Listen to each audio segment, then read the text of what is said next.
remember him. I very faintly Hi, remember, but you know. Edie. This is Stacy, my granddaughter. Hello. They call you. What's the matter? Do you remember just the trip when you left Russia, to come to the United States? The Alta Zeta came over. Remember you told me he would bless you and so forth. And then tell us about that and then what the trip was like. How did you go from Milkovich to Amsterdam? We didn't live in Milkovich then. Lived in Starobin?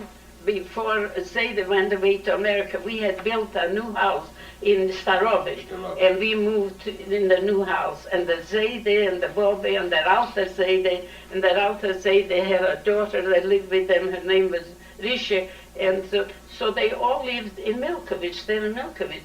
But then when we went away to America, we left our house with everything that was in it, because what they used to do, they didn't do anymore, because everything was taken over by different people.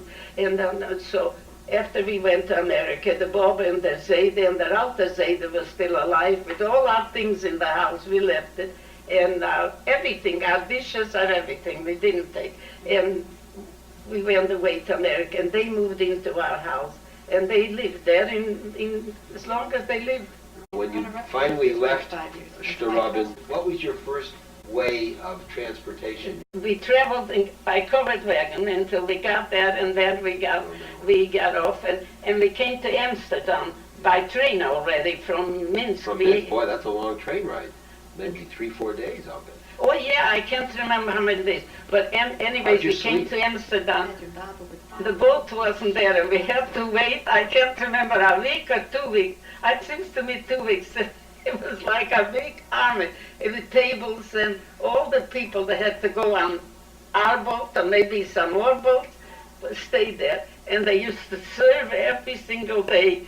They used to really serve good meals and everything, but we didn't want to eat. First of all, we were afraid maybe it's straight.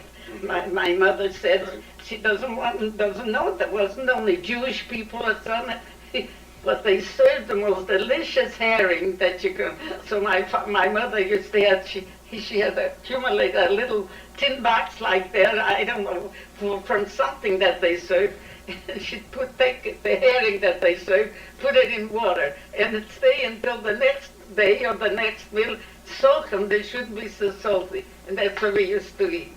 And when you came to Then we came to New Britain. Tell me when you landed. Wasn't there somebody who came along with you? There's some people that came along, I don't know where they were from, but they came to New Britain with us. We got off in Ellis Island. There was no one to meet. They pushed you along, and they kept us, they gave bags out, pinned down some tickets, and we got on the train, and we rode the train. Used to take about, like now, from New Britain to, from New York to New Britain. It took maybe 2 or 3 hours.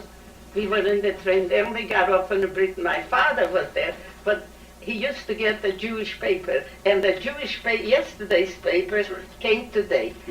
So today's paper was yesterday's paper, so he saw that the boat is coming tomorrow. That was the day he saw, but we came a day earlier, and we got off from the train, and in the Britain, the train, there used to be a train from Borling, get off in the Britain station.